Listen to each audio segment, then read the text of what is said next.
Super prime time presented by doctor ortho Ayurvedic oil and capsules, जोड़ों के दर्द की बेजोड़ दवा। नमस्कार, सुपर प्राइम टाइम में आपका स्वागत है। आपके साथ मैं हूं सुमेरा खान। वक्त हो गया देखने का देश दुनिया की तमाम बड़ी और अहम खबरें अगले 1 घंटे तक लगातार मेरे साथ। तो आइए करते हैं शुरुआत। अफगानिस्तान में एक बार फिर भयंकर जंग की शुरुआत हुई है। हेरात में अफगान सेना ने तालिबान पर पलटवार करते हुए 100 से ज्यादा आतंकियों को मार गिराया है। 20 से ज्यादा जगहों पर तालिबान अब पीछे हट रहा है। अमेरिका के एयर स्ट्राइक के बाद अफगानिस्तान की सेना हौसले से लबरेज है और पराक्रम दिखा रही है। TV9 भारतवर्ष की टीम भी इस वक्त अफगानिस्तान में मौजूद है और जोखिम भरे माहौल में खबरों की कवरेज कर रही है। तालिबान के गढ़ में खलबली के बीच पाकिस्तान भी बेपर्दा हो रहा है। तालिबानियों के शवों के बीच से पाकिस्तान का एक फौजी भी मिला है। देखिए अफगानिस्तान से ये एक्सक्लूसिव रिपोर्ट। धमाकों से दहला अफगानिस्तान, कई इलाकों में पीछे हटा तालिबान। 24 घंटे में 100 से ज्यादा तालिबानी आतंकी मारे गए। 4 महीने में 24,000 आतंकी मरे। काबुल के करीब शवों का अंबार, अफगान सेना का जोरदार प्रहार। धड़कते वॉर जोन में TV9 रिपोर्टर, कैमरे पर पठान लैंड का पूरा सच। कहीं तालिबान का पहरा है, कहीं धमाके का खतरा है। न जाने कब किस तरफ रॉकेट लॉन्चर्स को मोड़ा जाए, न जाने कब किस तरफ से तालिबान की गन गरजने लगे। अफगानिस्तान में इस वक्त सब कुछ अनिश्चित है। किसी को तालिबानियों के प्लान का पता नहीं, किसी को पता नहीं कि वो अगला दिन देख सकेगा या नहीं। दहशत और धमाका ही नहीं, सरकार की गाइडलाइंस और तालिबानियों के बेतुके फरमानों के बीच कैमरा ऑन करना, कवरेज करना, खबर निकालना बेहद मुश्किल है। लेकिन TV9 भारतवर्ष की टीम काबुल में 24 घंटे कवरेज में जुटी है। तमाम जगहों से जान जोखिम में डालकर अफगानिस्तान की तस्वीर कैमरे में कैद कर रही। एक एक अपडेट को आप तक पहुंचाने का ये मिशन जारी। काबुल के अंदर हर गाड़ी को लगातार चेक किया जाता है। काबुल सिटी को चारों तरफ से घेरती हैं ये पहाड़ियां।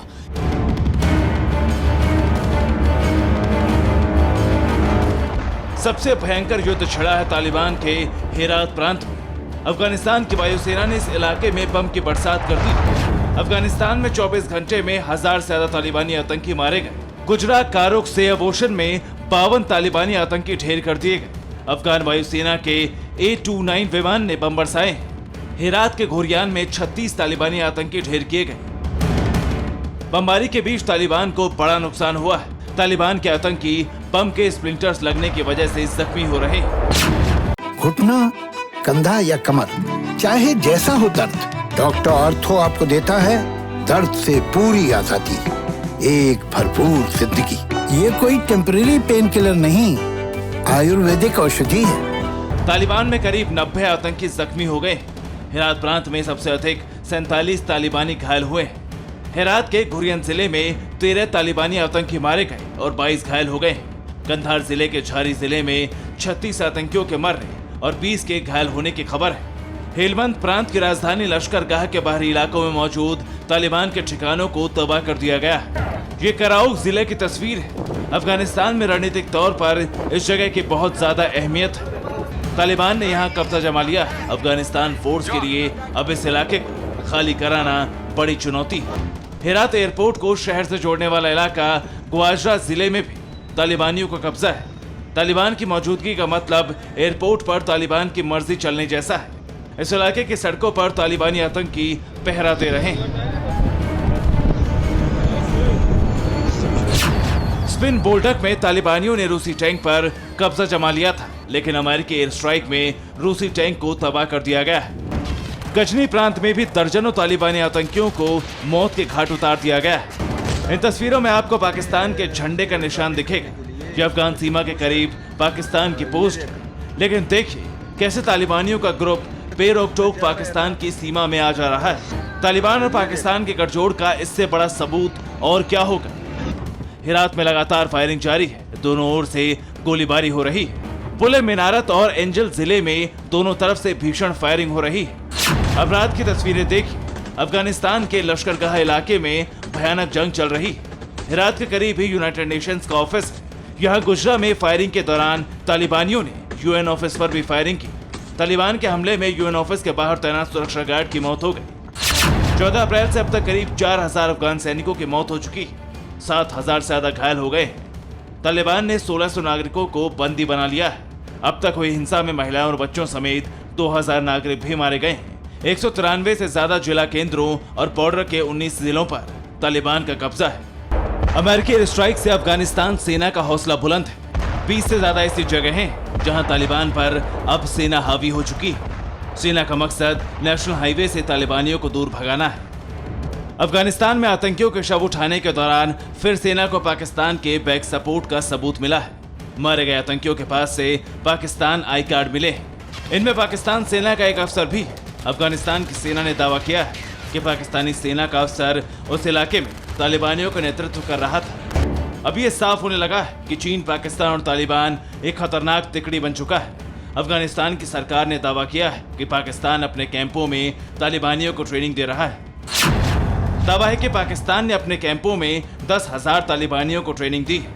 10,000 आतंकियों को पाकिस्तान ने अफगानिस्तान भेजा है। अब 15,000 आतंकी पाकिस्तान की तरफ से घुसपैठ करने वाले हैं। अफगानिस्तान के अखबार के मुताबिक राष्ट्रपति अशरफ गनी के प्रवक्ता ने वीडियो मैसेज भेजकर खुलासा किया है कि अफगानिस्तान में छद्म युद्ध जारी रखने के लिए हजारों आतंकी पाकिस्तान से दाखिल हो चुके हैं।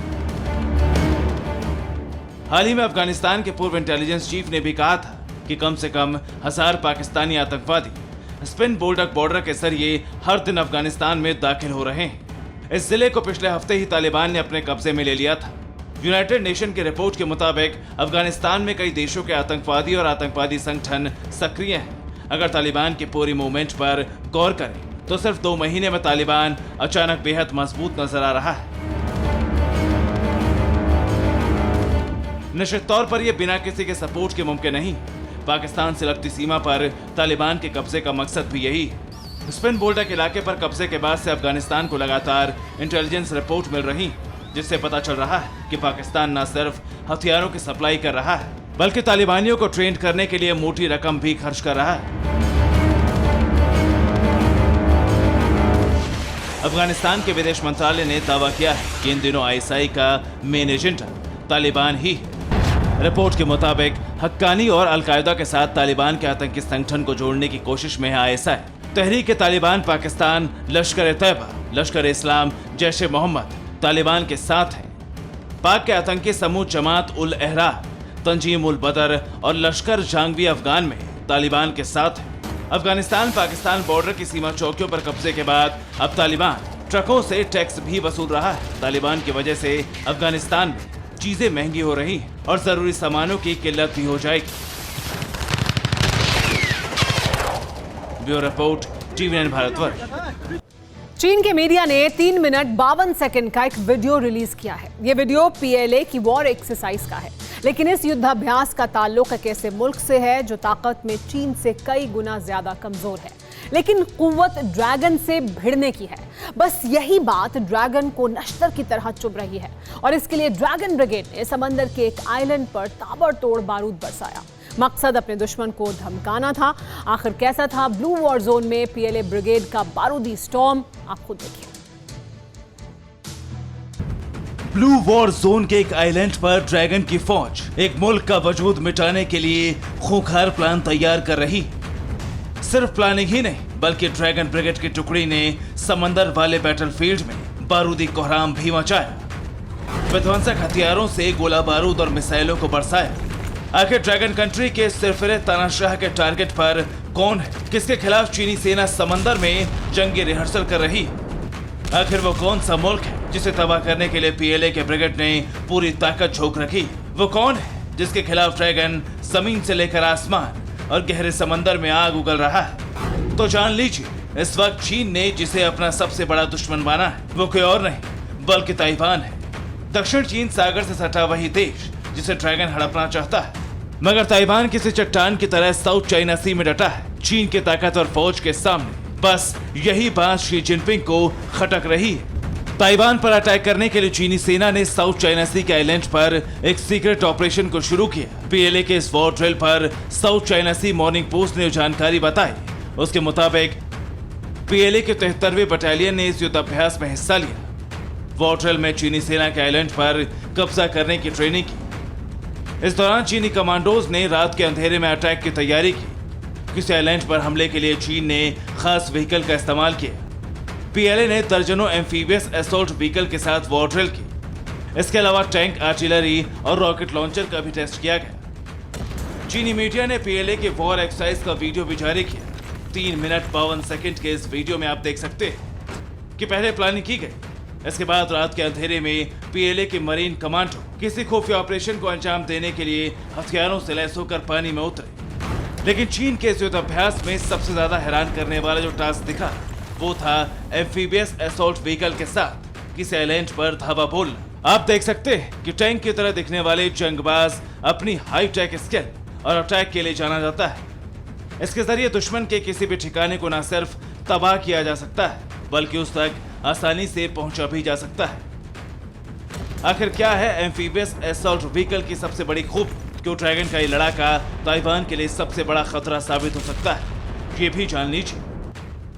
एम्फीबियस असॉल्ट व्हीकल एक मूविंग आर्टिलरी की तरह है। इसकी खासियत है कि जमीन और पानी में चल सकता है। दोनों वॉर जोन में यह आसानी से टारगेट को तबाह कर सकता है। इस एएवी के जरिए सैनिकों की मूवमेंट भी आसानी से हो सकती है। इसके भीतर 3 क्रू मेंबर के साथ 25 जवान बैठ सकते हैं। भले ही चीनी मीडिया ये दावा करता है कि ड्रैगन की सेना ने ताइवान को धमकाने के लिए एक आइलैंड पर एम्फीबियस असॉल्ट व्हीकल और बाकी हथियारों के साथ ड्रिल की, लेकिन हकीकत तो यह भी कि चीन के खिलाफ 2 ताकतवर मुल्कों ने भी साउथ चाइना सी में विध्वंसक हथियारों के साथ खूंटा गाड़ रखा है। एक है महाशक्ति अमेरिका और दूसरा ब्रिटेन। दोनों मुल्कों के युद्धपोत दक्षिण चीन सागर में डटे हैं ड्रैगन की नौसेना के खिलाफ। लिहाजा इस युद्धाभ्यास को अंजाम देकर चीन ये बताना चाहता है कि वह ताइवान पर तो अटैक करेगा ही, मगर समंदर में अमेरिका और ब्रिटेन के खिलाफ भी गुरिल्ला युद्ध छेड़ सकता है। चीन का मकसद साफ है, हर हाल में ताइवान को कमजोर करना और इसके साथ ही साउथ चाइना सी में अमेरिका और ब्रिटेन की मजबूत पकड़ को ढीला करना। और अपने इसी मिशन को पूरा करने के लिए शी जिनपिंग दक्षिण चीन सागर के द्वीप पर अपनी सेना और विध्वंसक हथियारों का बारूदी ट्रेलर दिखा रहे हैं। इतना ही नहीं, चीन ने अपनी चारदीवारी के भीतर एक ऐसे डेंजरस प्रोजेक्ट को एक्टिवेट किया है जिसका साफ और सीधा मकसद है तबाही मचाना, और इसके पीछे की वजह है ड्रैगन की एटमी सनक। इसके लिए चीन ने अपने उत्तर पश्चिमी इलाके में मौजूद रेतीले और तिब्बती पठारों के बीच अंडरग्राउंड न्यूक्लियर सिटी बनाई है। जानकारी के मुताबिक शिनजियांग प्रांत के हामी शहर में ड्रैगन ने जमीन के भीतर एटमी अड्डा बनाया है। फेडरेशन ऑफ अमेरिकन साइंटिस्ट ने सैटेलाइट तस्वीरों के जरिए खुलासा किया। इस प्रोजेक्ट के तहत ड्रैगन मिसाइलों के लिए 110 नए साइलो बनाएगा। हामी शहर से चंद किलोमीटर दूर गासू में भी चीन ने 120 साइलो बना रखे हैं। साइलो एक तरह का स्टोरेज कंटेनर है जहां ICBM मिसाइलें रखी जाएंगी। घुटना, कंधा या कमर, चाहे जैसा हो दर्द, डॉक्टर ऑर्थो आपको देता है दर्द से पूरी आजादी, एक भरपूर जिंदगी। ये कोई टेम्परेरी पेन किलर नहीं, आयुर्वेदिक औषधि है। जिस जगह चीन अपना दूसरा मिसाइल ठिकाना बना रहा है वो इलाका राजधानी बीजिंग से करीब 2000 किलोमीटर दूर है। आपको बता दें कि चीन का हामी रीजन रेतीले और पठारी इलाकों के बीच बसा है। इस इलाके से चीन की यालू नदी भी बहती है। यालू रिवर के पास चीन का पहला मिसाइल ठिकाना है जो कि गासू में पड़ता है। आपको बता दें कि गासू में चीन का परमाणु सेंटर भी मौजूद है जहां सिर्फ और सिर्फ एटम बम बनाया जाता है। यकीन मानिए, आपको ये जानकर हैरानी होगी कि गासू में मौजूद परमाणु सेंटर को दुनिया की नजरों से बचाने के लिए ड्रैगन ने दशकों तक इसे अपने नक्शे पर नहीं दिखाया था। Bureau report, TVN Bharatvarsh. आपने अब तक हिमाचल, उत्तराखंड और कश्मीर से आई तबाही की भीषण तस्वीरें देखी। पहाड़ों पर कुदरत के कहर की ऐसी अनगिनत तस्वीरें हर रोज आ रही हैं। लेकिन आज हम आपको सिर्फ तस्वीरें या वीडियो नहीं दिखाएंगे, बल्कि हम आपको ग्राउंड जीरो पर लेकर चलेंगे जहां पहाड़ टूटने के बाद कोई कैमरा नहीं जा पाता।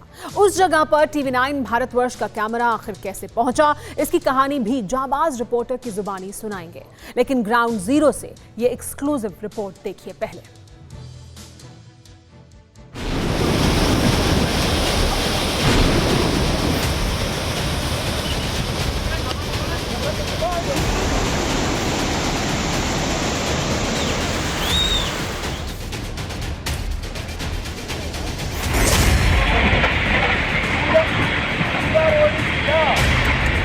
गाड़ी भी ले लो पीछे। पहाड़ पर लैंडस्लाइड की एक खौफनाक तस्वीर रोंगटे खड़ी करती है। आंखों देखी इन तस्वीरों पर दिल और दिमाग को यकीन नहीं होता। गाड़ी भी ले लो पीछे। अब तक हिमाचल के सिरमौर की इन तस्वीरों को जिसने भी देखा सन्न रह गए। बारिश के बाद भूस्खलन की वजह से पहाड़ में दरार आई और फिर देखते ही देखते एक हिस्सा भरभरा कर गिर पड़ा और लोगों ने भागकर अपनी जान बचाई। अब जरा सोचिए, जहां पहाड़ का एक हिस्सा टूटकर गिर गया, पहाड़ी खिसकने की वजह से रास्ते पे टूटकर मलबे में समा गए। सैकड़ों गांवों का संपर्क टूट गया। पहाड़ के दोनों तरफ सैकड़ों लोग फंस गए। लोगों में ऐसी दहशत फैली कि ना जाने किस पल कुदरत फिर कहर बरपा दे।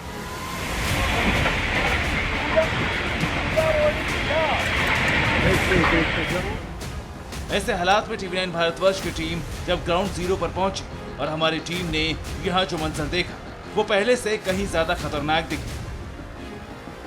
टीवी9 भारतवर्ष के कैमरे में सिरमौर हादसे की हिला देने वाली तस्वीरें कैद हुई। ऐसा लगा जैसे नेशनल हाईवे 707 पाताल लोक में पहुंच गए।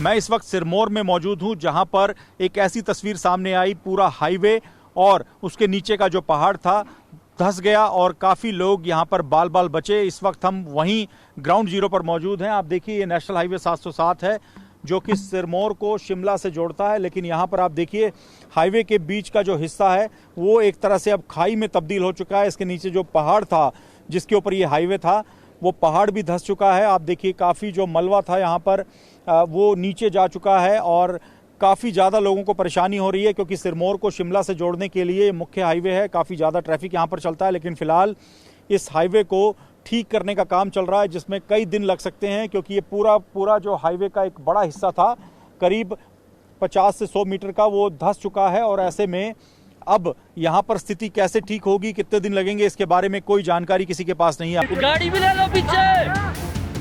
नेशनल हाईवे 707 का एक हिस्सा पूरी तरह से गायब हो चुका है। करीब 60 मीटर का हिस्सा धंस चुका है। सड़क में काफी मोटी मोटी दरारें पड़ गई। चश्मदीदों के मुताबिक ऐसी लैंडस्लाइड उन्होंने पहले कभी नहीं देखी थी। इस भीषण लैंडस्लाइड से आसपास के खेतों को भी काफी नुकसान हुआ है। हालांकि मौके पर मौजूद लोगों का ये भी कहना है कि लैंडस्लाइड से पहले उन्होंने बसों और वाहन चालकों को पहले ही अलर्ट भी कर दिया था। और ये फंसा रहा था कि बस नहीं सर, इस इलाके में ये फर्स्ट टाइम हुआ है। इस तरह की स्लाइडिंग कभी आज से पहले नहीं हुई है। छोट मोट स्लाइडिंग होती रहती है पहाड़ में, लेकिन इस तरह का जो भयंकर मंजर कल देखा गया है 7 साढ़े 7 बजे के बीच, ऐसा फर्स्ट टाइम हम लोगों ने भी यहाँ पे देखा है। अच्छा, अभी हम जहाँ पर खड़े हैं यहाँ पर ट्रैफिक रुका हुआ था और आगे हाईवे का जो पूरा हिस्सा था वो धंस गया, तो क्या लोगों ने जो ग्रामीण थे उन्होंने अलर्ट कर दिया था, क्योंकि बड़ा नुकसान होते होते बच गया यहाँ? जी ऑफ कोर्स, सामने से भी लोगों ने जैसे धंसना शुरू हुआ तो लोगों ने देखा कि धीरे धीरे बस जो सड़क धंस रही है, तो बसेस कुछ खड़ी थी बहुत साइड, तो बस वालों को भी आगाह किया गया कि आप अपनी बसेस पीछे ले लो। और ये एरिया धीरे धीरे जो धंसना शुरू हुआ और सामने 10-15 मिनट के अंदर ये पूरी सड़क जो है नीचे चली गई। तो ये पहाड़ का मलबा खेत में जा गिरा? हाँ जी, कुछ खेत में भी कुछ साइड में गिरा है। अच्छा, आप तो यहीं पर इतने साल से रह रहे हैं, कभी देखा आपने इतना ज़्यादा लैंडस्लाइड हुआ? कभी नहीं जी, ये पहली बार हो हमारे साथ देखने को मिला इस तरह का। तो ये ग्रामीण है जो बता रहे हैं कि कई साल बाद इस तरह का लैंडस्लाइड देखा गया है, जब नेशनल हाईवे का एक हिस्सा ही पूरी तरह से धंस गया हो। गाड़ी भी ले लो पीछे। अब इस हाईवे पर गाड़ियां तब तक नहीं चल पाएंगी जब तक पूरी तरह से मरम्मत नहीं हो जाती। लेकिन पहाड़ के टूटने से करीब 100 गांव प्रभावित हुए हैं। आसपास के करीब 100 गांवों के लोगों को खतरनाक रास्तों से होकर आना जाना पड़ रहा है। 3 से 4 घंटे तक ट्रैकिंग करके लोग एक छोर से दूसरे छोर तक पहुंच रहे हैं। हिमाचल प्रदेश के सिरमौर में किस तरह से लोगों का जीवन मुश्किल हो गया है, उसकी एक तस्वीर आप देखिए। इस वक्त देखिए पहाड़ी से काफ़ी जो ग्रामीण हैं वो लगातार खतरनाक तरीके से इस रास्ते को पार कर रहे हैं। उसकी वजह यह है कि नीचे जो हाईवे है वो लैंडस्लाइड की वजह से पूरी तरह से ध्वस्त हो चुका है, खत्म हो चुका है और मलबे में तब्दील हो चुका है, जिस वजह से आप देखिए जो ये ग्रामीण हैं वो खतरनाक तरीके से पहाड़ों से होकर अपनी दिनचर्या चला रहे हैं। मैं आपको बताऊं कि यहाँ पर चलना काफ़ी मुश्किल है। मैं खुद यहाँ पर पहुँचा तो काफ़ी मशक्क़त हमें करनी पड़ी। आप देखिए नीचे गहरी खाई है, उसके साथ साथ ये पहाड़ी रास्ता है जहाँ से तमाम ये जो ग्रामीण हैं वो जान हथेली में रख कर आने को मजबूर हैं और उन्हें काफ़ी ज़्यादा परेशानी हो रही है। आसपास करीब 100 गांव हैं और इन गांवों के जो लोग हैं वो इसी तरह से अपनी जान को खतरे में डालकर लगातार इन पहाड़ों को पार करके ही सिरमौर का जो पोंटा साहिब है वहां तक आने जाने के लिए इस रास्ते का इस्तेमाल कर रहे हैं। लेकिन ये रास्ता बेहद ही खतरनाक है। सर बहुत बुरा हाल है जी, क्योंकि ये कम से कम 1.5-2 किलोमीटर का दायरा है जो कि क्रॉस करना पड़ता है। तो हमारा प्रशासन से यही मांग है कि इसको जल्दी से जल्दी बहाल किया जाए ताकि लोगों को असुविधा ना हो। कितनी परेशानी है आपके? तो सांस चढ़े हुए। बड़ी मुश्किल सर, मैं खुद भी परेशान हूँ सर, पेट में दर्द है सर। मैं शिमला गया था, शिमला आज से आया हूँ। इलाज कराने गए थे? जी जी सर, अभी यहाँ तक बड़ी मुश्किल से चढ़ा हूँ सर। यहाँ से तो आना बड़ा दिक्कत हो रही है, हम तो मतलब आ ही नहीं सकते इधर, मतलब चढ़ाई में बहुत परेशानी हो रही है। सिरमौर में पहाड़ धंसने से शिमला चौपाल शिलाई रोहडू का संपर्क विकास खंड पांवटा से भी टूट गया है। इन इलाकों में लगातार बारिश हो रही है, इस वजह से लैंडस्लाइड भी हो रही। बाहरी राज्यों से आने वाले लोगों से राज्य सरकार बारिश के दिनों में हिमाचल न आने की अपील भी कर रही है। और बिल्कुल भी घूमने फिरने के इरादे से लोग ना आए, ये अपील की जा रही है। हालांकि अभी रोक नहीं है, लेकिन अपील की जा रही है कि लोग खुद समझे कितने खतरनाक हालात बने हुए हैं, क्योंकि तमाम जो पहाड़ी इलाका है वो नमी जो हो रही है बारिश की वजह से, उससे पहाड़ों के दरकने का लगातार सिलसिला बना हुआ है। लैंडस्लाइड काफ़ी ज़्यादा हो रहा है। ऐसे में अनजान लोग कहीं फंस ना जाएं, क्योंकि लोकल जो हैं वो तो किसी तरह से यहाँ पर सर्वाइव कर लेते हैं, लेकिन बाहरी लोगों को पता नहीं है किस तरह से यात्रा करनी है। इसी वजह से हिमाचल प्रदेश सरकार की तरफ से अपील लगातार की जा रही है।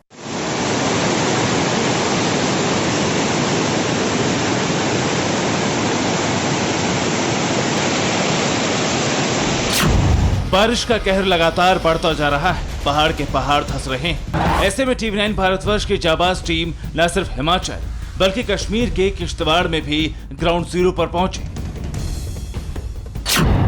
किश्तवाड़ के हंतर गांव में TV9 भारतवर्ष का कैमरा तमाम मुश्किलों का सामना करते हुए पहुंचा। TV9 भारतवर्ष की टीम 25 किलोमीटर का पैदल सफर करने के बाद उस गांव में पहुंची जहां पर 28 जुलाई को त्रासदी आई थी। लेकिन ये गांव अब कहने भर को गांव रह गया है। यहाँ पर घर हुआ करते थे, यहाँ 4 घर हुआ करते थे, एक स्कूल हुआ करता था, यहाँ राशन की दुकान हुई करती थी।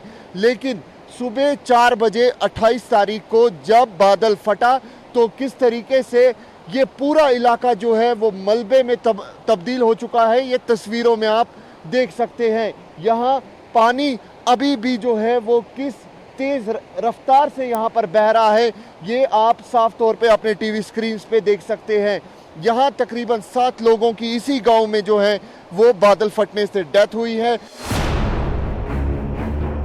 जहां घर थे, जहां मकान थे, जहां इंसानों की बस्ती आबादी थी, वहां मलबा है, मातम है, मायूसी है, दहशत है, खौफ है, सन्नाटा है और चेहरों पर चिंता की लकीरें हैं।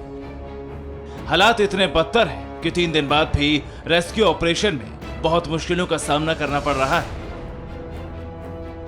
घुटना, कंधा या कमर, चाहे जैसा हो दर्द, डॉक्टर ऑर्थो आपको देता है दर्द से पूरी आजादी, एक भरपूर जिंदगी। ये कोई टेम्परेरी पेन किलर नहीं, आयुर्वेदिक औषधि है।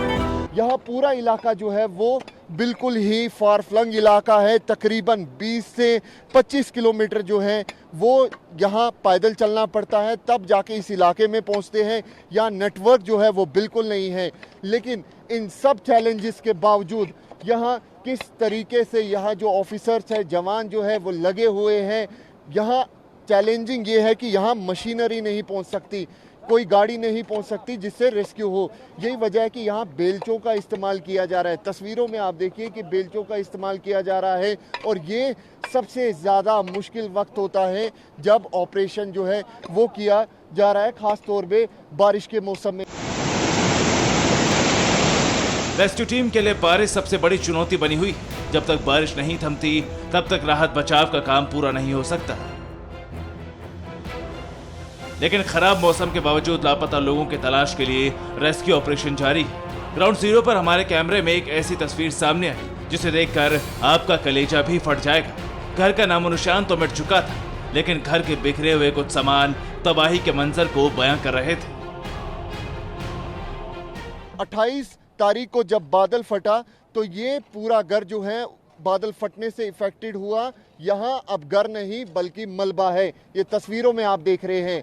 सामने शायद यहाँ पर किचन हुआ करती थी, लेकिन अब आपको सिर्फ सिलेंडर ही दिखेगा, यानी कि गैस सिलेंडर जो है वो यहाँ पर आपको दिखेगा। साथ में अगर आप देखें किस तरीके से ये पूरा इलाका जो है वो इफेक्टेड हुआ है, ये तस्वीरों में हम आपको दिखाने की कोशिश कर रहे हैं। काफ़ी डिस्टर्बिंग विजुअल्स है ये देखिए, ये यहाँ पर बाल्टीन पड़ा हुआ है। सामने अगर आप देखें लोग जो यहाँ पर लोग रहते थे उनके कपड़े किस तरीके से यहाँ पर बहते हुए नजर आ रहे हैं, ये तस्वीरों में भी आप देख सकते हैं। जिन्होंने अपनों को खोया और जिनके घर तबाह हो गए वो अब सरकार से राहत की उम्मीद कर रहे हैं। साथ ही गांव में रहने वाले लोग अब सरकार से गुहार लगा रहे हैं कि उन्हें अब यहां से कहीं और सुरक्षित जगहों पर भेज दिया जाए। यकीनन कश्मीर में भी भारी बारिश और बाढ़ के बाद लैंडस्लाइड ने लोगों की मुश्किलें बढ़ा दी। सिरमौर से मोहित मल्होत्रा के साथ किश्तवाड़ से अंकित भट्ट, टीवी9 भारतवर्ष। चीन अपनी विश्वासघाती फितरत से बाज नहीं आ रहा है। तिब्बती नौजवानों का इस्तेमाल अब भारत के खिलाफ करने की साजिश रच रहा है। चीन अब तिब्बती नौजवानों को सेना में शामिल करने की तैयारी कर रहा है। ये जानकारी ऐसे समय में सामने आई है जब भारत और चीन 12वें दौर की बातचीत के लिए बैठे थे। बैठक बेनतीजा ही रही, लेकिन बैठक से ठीक पहले चीन ने एक प्रोपेगेंडा वीडियो जारी कर अपनी मंशा साफ कर दी। टैंक दौड़ रहे, तोप गोले दागे जा रहे, आर्मी दौड़ रही, बारूदों की बरसात हो रही, सब कुछ धुआं धुआं सा। अफवाहबाज ड्रैगन का ये फायर ड्रिल वाला नया ड्रामा है। ये चीन की चीटी सेना की नई गिदड़ भपकी। चीन के चालबाजों ने ये वॉर एक्सरसाइज चीन में की। ड्रैगन का दावा है कि तियान वेंटियन चौकी के पास फायर ड्रिल की गई। 5300 मीटर की ऊंचाई पर हुए इस युद्धाभ्यास में चीनी आर्मी ने खासकर SPH गनों का इस्तेमाल किया है। बीजिंग में बैठे बारूदी बादशाह के इशारों पर हुए इस युद्धाभ्यास की तस्वीर ऐसे वक्त में जारी की गई जबकि भारत और चीन दोनों बातचीत के लिए एक टेबल पर बैठे। भारत और चीन के बीच 12वें दौर की बैठक हुई। ये बैठक सुबह 10:30 बजे शुरू हुई। बैठक में पूर्वी लद्दाख से सटी लाइन ऑफ कंट्रोल के गोगरा और हॉट स्प्रिंग जैसे इलाकों से जवानों को हटाने पर बातचीत हुई। हॉट स्प्रिंग्स गोगरा कोंका झील इलाके में पेट्रोलिंग पॉइंट 15, 17 और 17A पर दोनों सेनाएं आमने सामने हैं। ये इलाका भारत और चीन दोनों के लिए काफी महत्वपूर्ण है।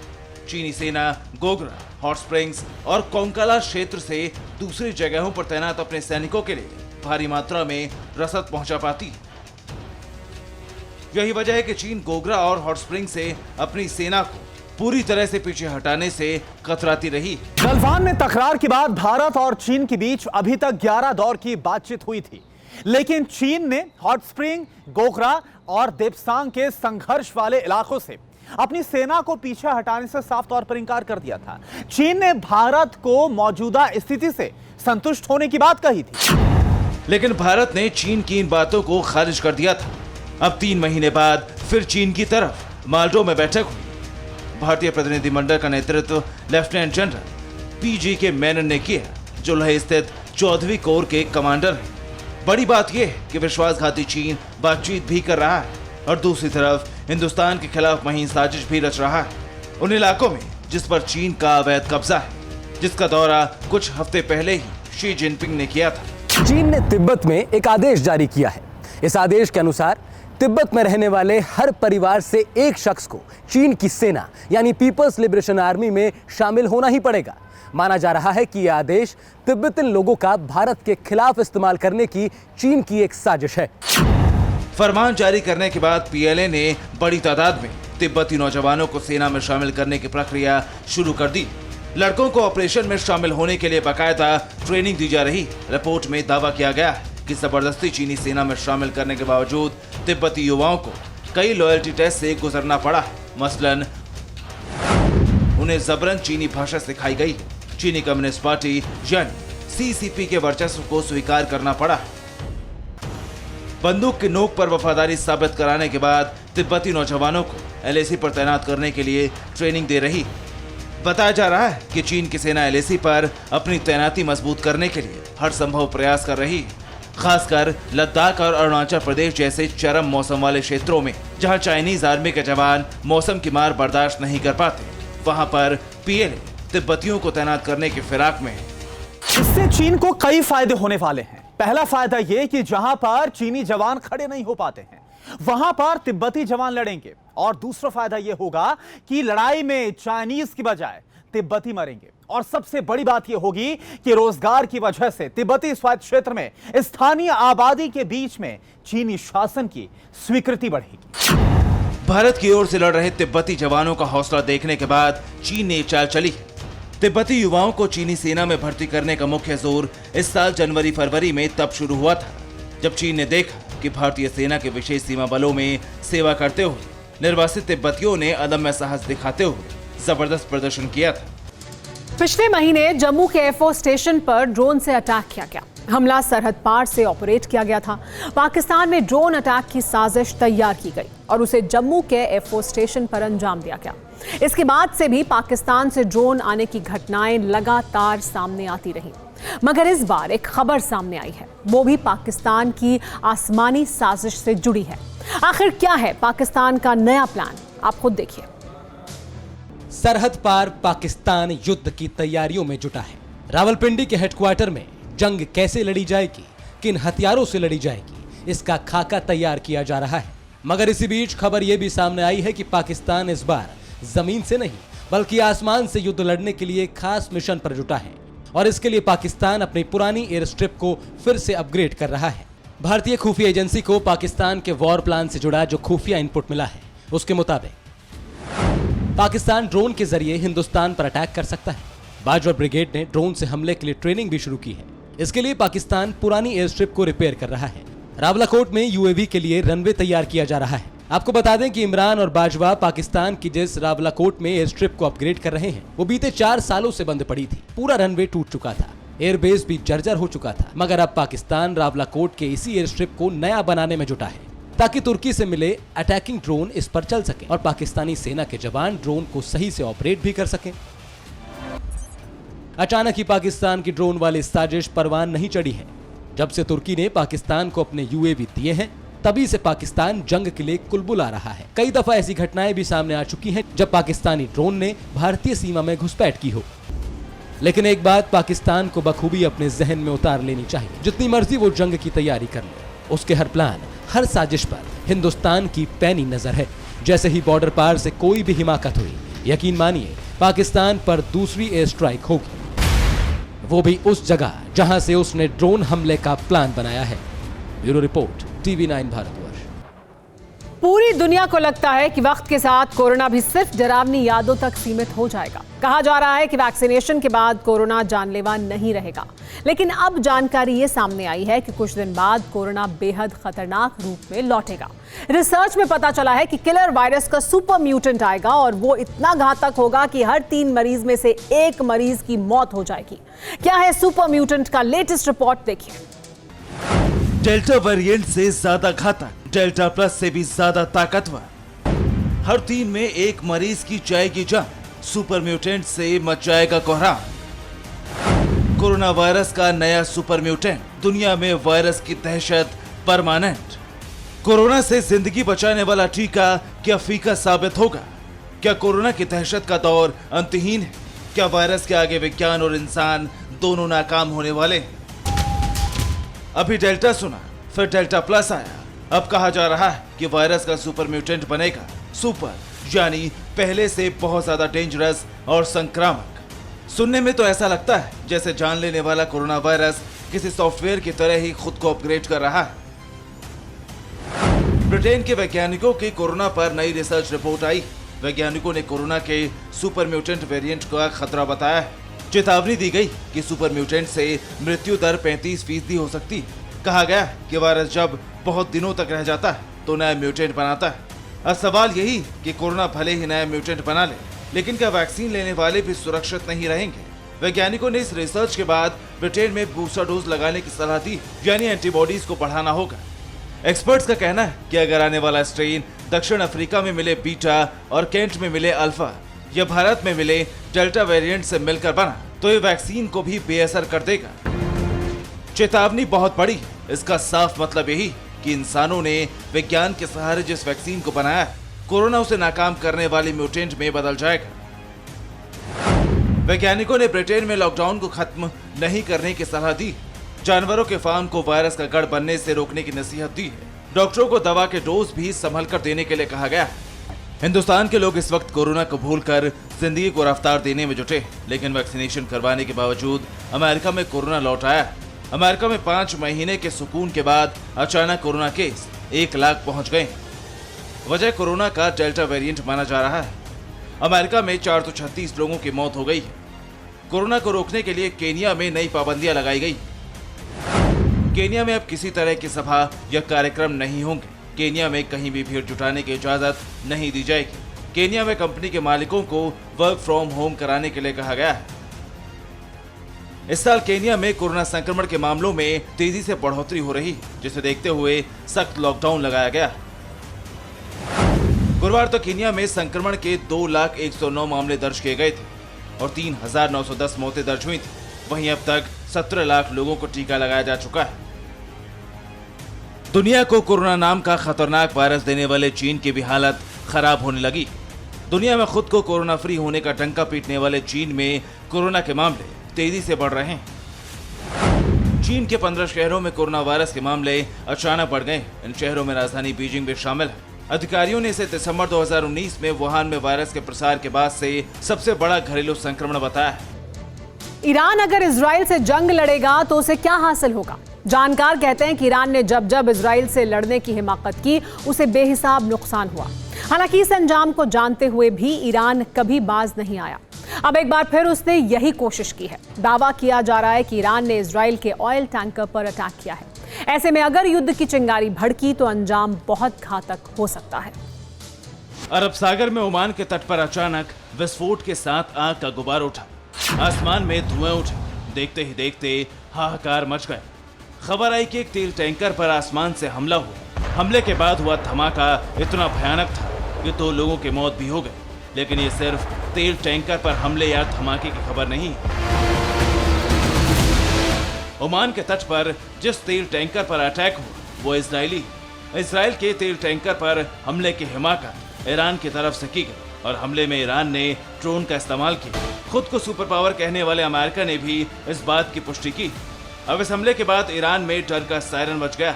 ईरान के हुक्मरानों में हड़कंप मचा कि आगे क्या होगा। क्या इजराइल ईरान पर पलटवार करेगा? क्या ईरान के सैन्य ठिकाने इजराइल के निशाने पर होंगे? ये हम आपको बताएंगे, लेकिन पहले पूरी खबर समझ लीजिए। अमेरिकी नौसेना के विस्फोटक उपकरण विशेषज्ञों का दावा है कि इजराइल के तेल टैंकर मर्सर स्ट्रीट पर आधी रात को हमला हुआ। यह हमला ड्रोन के जरिए किया गया। अब तक हमले की जिम्मेदारी किसी ने नहीं ली, लेकिन इजरायली अधिकारियों ने ईरान पर ही ड्रोन से हमले करने का आरोप लगाया है। अब इस पूरे मामले में इजराइल के साथ अमेरिका भी सामने आ गया है। अमेरिकी नौसेना के पश्चिम एशिया में मौजूद 5th फ्लीट ने बयान जारी कर कहा है कि अमेरिकी विमानवाहक पोत USS रोनाल्ड रीगन और USS मित्सर अब मर्सर स्ट्रीट को सुरक्षित बंदरगाह तक पहुंचाने का काम कर रहा है। अमेरिकी नौसेना के विस्फोटक विशेषज्ञ अब पोत पर है, ये सुनिश्चित करने के लिए कि चालक दल के सदस्यों को कोई खतरा ना हो। अमेरिका हमले की जांच में सहयोग देने के लिए तैयार है। साथ ही ये दावा भी कर रहा है कि हमला ड्रोन से ही किया गया। ऐसे में तेल टैंकर पर हुआ हमला बेहद गंभीर माना जा रहा है, क्योंकि पिछले कुछ सालों में किसी भी देश के कमर्शियल तेल टैंकर पर कोई अटैक नहीं हुआ।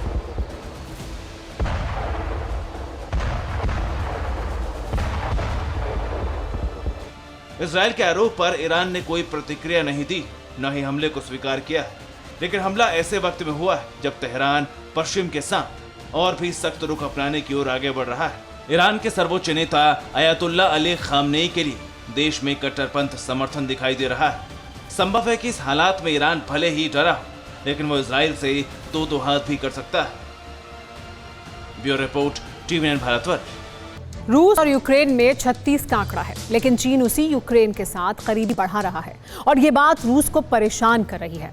दरअसल अमेरिका से यूक्रेन की दूरियां बढ़ी तो चीन उसके करीब आ गया। यूक्रेन में इंफ्रास्ट्रक्चर मजबूत करने का ठेका चीन ने लिया है। यूक्रेन भी चीन की मनमानी का न सिर्फ मौन समर्थन कर रहा है, बल्कि कोरोना वैक्सीन के लिए शुक्रिया भी कर रहा है। ऐसे में रूस और चीन के बीच भी तल्खी बढ़ रही है। क्या चीन और रूस के बीच दुश्मनी शुरू हो चुकी? क्या बीजिंग को पुतिन के क्रोध का सामना करना पड़ेगा? क्या बीजिंग की महत्वाकांक्षा चीन पर भारी पड़ेगी? ये सवाल इसलिए उठ रहे हैं क्योंकि चीन ने रूस के जाने दुश्मन से दोस्ती कर ली। चीन को सुपर पावर बनाकर खुद सुपर लीडर बनने का ख्वाब देख रहे जिनपिंग ने उस यूक्रेन से रिश्तों को तरजीह दी जो रूस से टूटकर बना है। चीन ने अब यूक्रेन में इंफ्रास्ट्रक्चर को मजबूत करने का ठेका लिया है। यूक्रेन में हवाई अड्डे, सड़क और रेल मार्ग के निर्माण के लिए चीन ने ठेका लिया है। बदले में यूक्रेन चीन में मानवाधिकारों के कथित हनन की आलोचना करने से बच रहा है। रूस के दुश्मन से दोस्ती करने के लिए चीन ने यूक्रेन को कोरोना वैक्सीन दी थी। यूक्रेन ने कोविड-19 की वैक्सीन मुहैया कराने के लिए चीन का आभार जताया था। लगभग उसी समय संयुक्त राष्ट्र मानवाधिकार परिषद की बैठक यूक्रेन ने उस प्रस्ताव से अपना दस्तखत वापस ले लिया था जिसमें चीन के शिनजियांग प्रांत में अल्पसंख्यक उइगर मुसलमानों के मानवाधिकार के कथित हनन की जांच के लिए दल भेजने की मांग की गई थी। यूक्रेन लगातार चीन के करीब आ रहा है। चीन उसे हाथों हाथ ले रहा है। इसकी वजह है अमेरिका। पिछले कुछ महीनों से अमेरिका को लेकर यूक्रेन में असंतोष बढ़ा है। इसकी वजह यह कि जर्मनी जैसे यूरोपीय देशों ने रूस के साथ संबंध बढ़ा लिए हैं। अमेरिका ने भी इसे हरी झंडी दी जो हाल में रूस से जर्मनी तक बन रही गैस पाइपलाइन नॉर्ड स्ट्रीम 2 पर अपने रुख से जाहिर हुआ है। अब संकेत मिल रहा है कि पश्चिम के रुख से आहत यूक्रेन चीन से संबंध बढ़ा रहा है जिसके नाम से पश्चिमी देशों को परेशानी होती है। चीन भी यूक्रेन को हाथों हाथ ले रहा है लेकिन यही बात व्लादिमीर पुतिन को अखर रही। यूं तो रूस की तरफ से चीन यूक्रेन के संबंध पर कोई औपचारिक बयान जारी नहीं किया गया। फिक्र आपकी सोमवार से शुक्रवार रात 9 बजे सिर्फ TV9 भारतवर्ष पर।